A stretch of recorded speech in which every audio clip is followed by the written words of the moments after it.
Hello everyone, Jay from Two-Way. Today I'm going to talk about how to determine the age of your Motorola IMPRES battery. Knowing when a battery was made and when it's time to replace it is critical to the overall reliability and performance of your radio, no matter what model you're using, especially in an environment like this.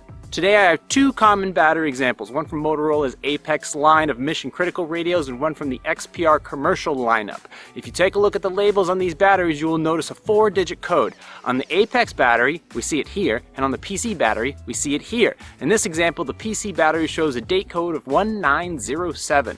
The first two numbers reflect the year, the second two numbers reflect the week. So this battery was produced on the 7th week of 2019. Knowing the age of your batteries will give you peace of mind that your radios will perform at your best, especially in the moments that matter. Two-Way recommends replacing your battery every 3 to 4 years for commercial use, but every 2 years for life safety applications. I hope you found this video helpful. Please remember to reach out to your Two-Way rep to learn more about all the great programs we offer to extend the life of your radio and ensure it operates at peak performance. Thanks for watching.